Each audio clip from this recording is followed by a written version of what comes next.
Today we continue our series of dramatic reflections during the season of Lent. As we move closer to Easter Sunday, we are looking at stories that happened during the last week of Jesus' life. Between Palm Sunday and Easter morning, there are a series of important events that happened in the lives of Jesus, the disciples, and the whole city of Jerusalem. To help us dive into these stories, we are hearing a series of dramatic readings. Some of the stories we will hear are from well-known people in the story. Some of the other characters are ones that we might imagine to have been watching events unfold, but who have been left unnamed and unrecognized in the biblical accounts.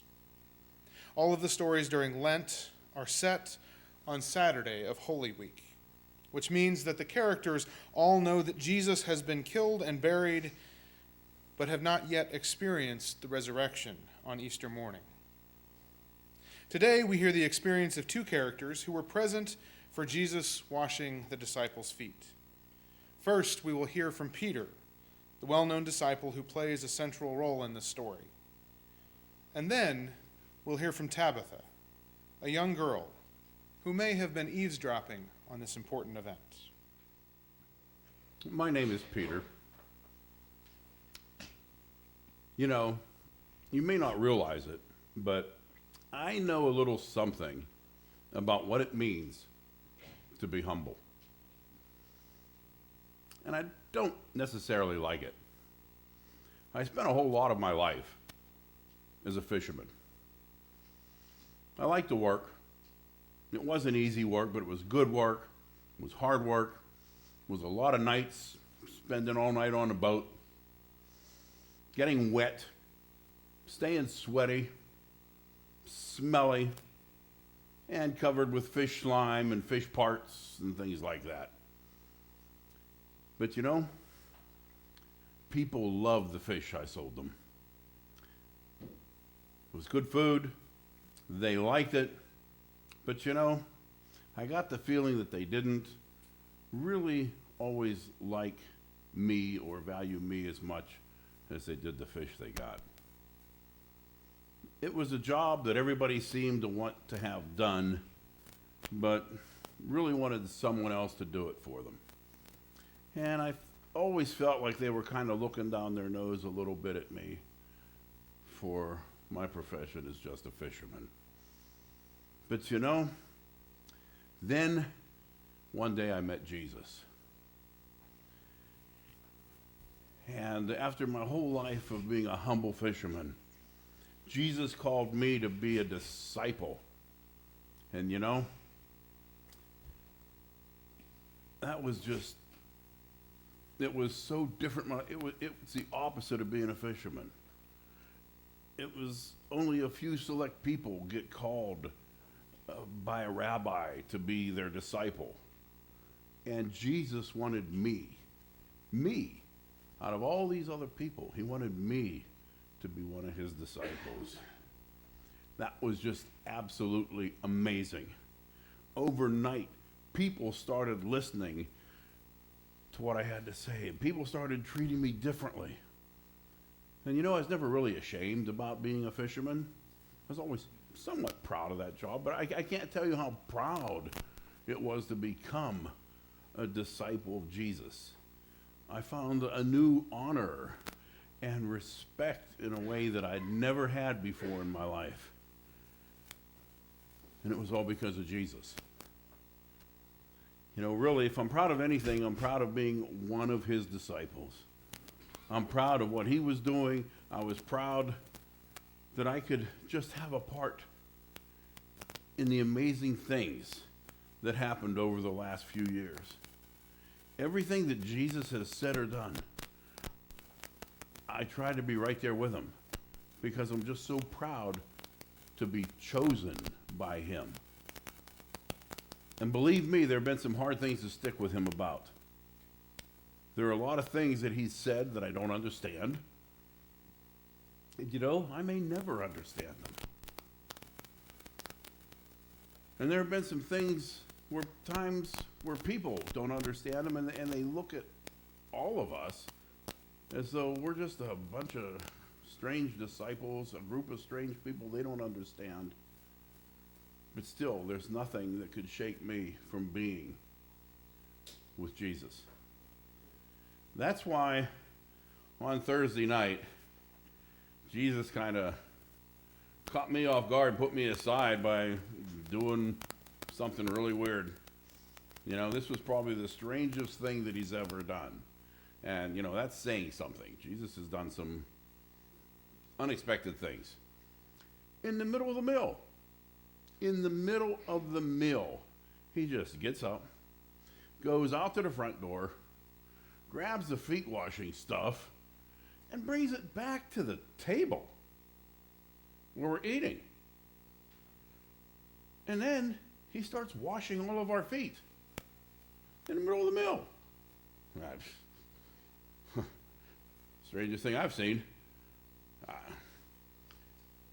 You know, I looked at Jesus, I said, wait a minute. Someone as important as you shouldn't be doing something as humiliating as this. So I said, Lord, you're not going to wash my feet. You know, that's just not going to happen. And then Jesus looked at me and he told me, he says, Peter, if I don't wash your feet, you don't belong with me. You know, that put me in a bit of a panic. You know, I intend to be with him through whatever he was doing. And it was important to me to be his disciple. This is something I'm proud of. And this is something I feel I have meaning with. And to think he's going to discard me because I won't let him wash my feet. So I'm like, okay, fine. I thought about it. This is great. I'm all in. Wash everything. You know, and, well, he kind of went on to tell us that, you know, we got to do this for one another too. That we have to show our humility this way. You know, I still don't think I get it. I mean, it was such a humiliating thing for him to do, to wash our feet. And it goes against everything that I know. So here I am. I finally reached a point in my life from a humble life of a fisherman, providing fish to that of a disciple. It's the honor and respect you get for that. Now Jesus tells us that we have to humiliate ourselves in order to be like him. Really? I don't understand it. But I guess after what's happened in the last couple of days, there's a lot of things that I don't understand. And maybe I never will.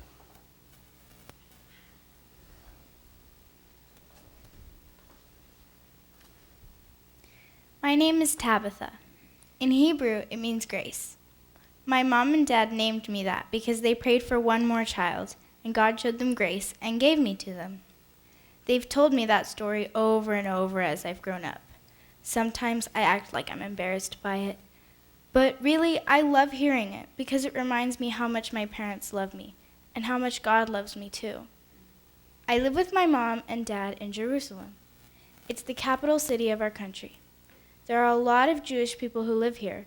But there are also a lot of people from around the world who come through town too. I get to meet a lot of these people because my mom and dad have an extra room that they rent out to people who need a place to stay. They also have a room upstairs where they host meals for different people. Sometimes there are people who are hosting a party for someone's birthday celebration. Sometimes it's a big family gathering. Other times it's a group of people who have come into town on some sort of business and need a place to eat for the night. Whoever it is, Mom and Dad and me cook a meal and clean up after them and take care of the guests. Sometimes of the year we don't have a lot of visitors, but other times there are more people than we can handle. It's the biggest time of the year is during Passover. It's the biggest celebration of the whole year. Jewish people come from all over to be able to worship at the temple and celebrate Passover with everyone else. The most important part of Passover is the meal, and that's where we come in. Hosting a Passover meal is our specialty. We know how to make all of the different foods just right and how to decorate the table and the room so it's perfect for the celebration that happens during the meal. So it's the one night of the year where our room is booked for months in advance. Mom and Dad are the ones who do most of the hosting work. They make the food and greet the people, but our whole family has to help out.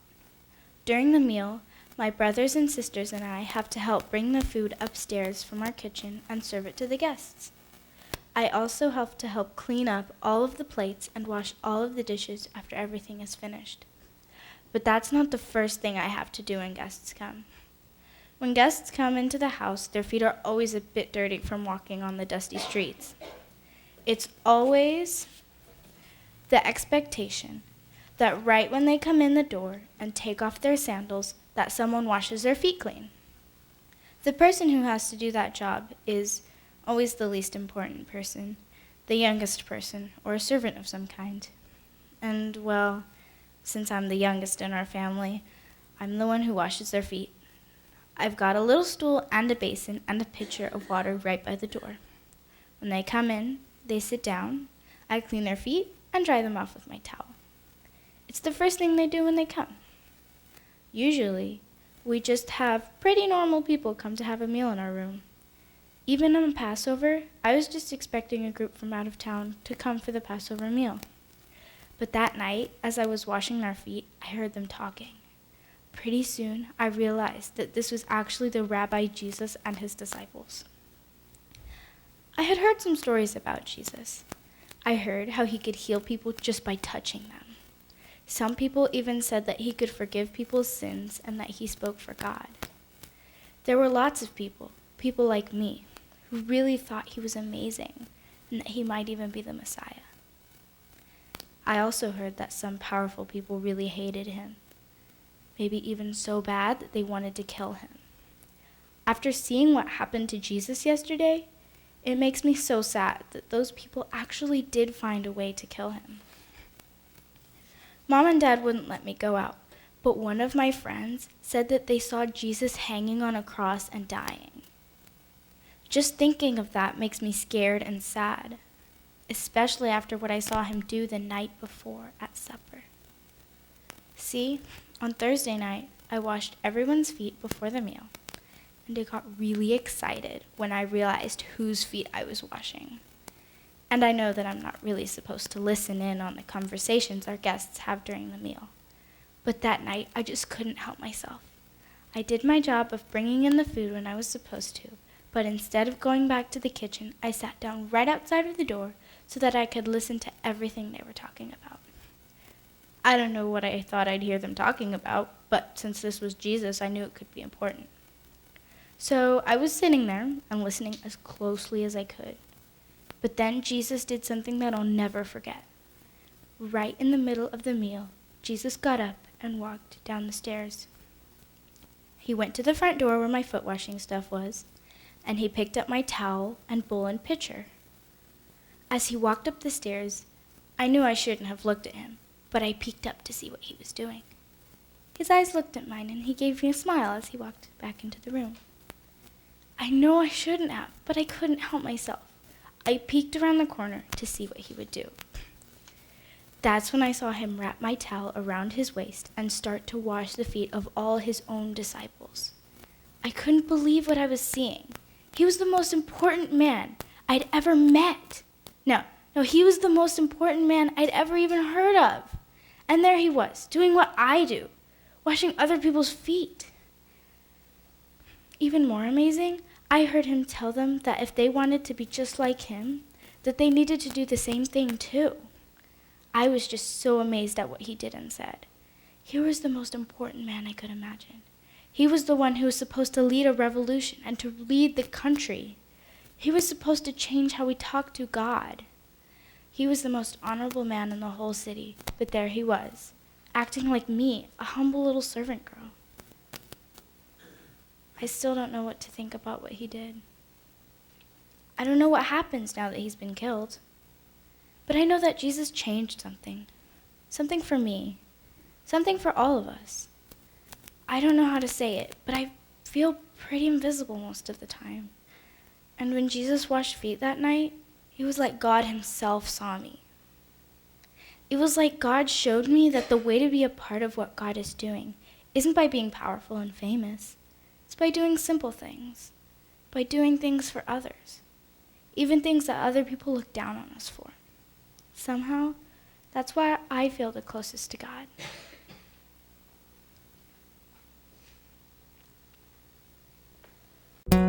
Thanks for watching this video from the First Church of the Brethren in Wichita, Kansas. If you'd like to watch another video, click the link on the right.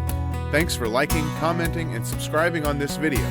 And we'd love to have you join us on Sundays at 9:30 for Sunday school and 10:45 for worship. Everyone is welcome and you're invited.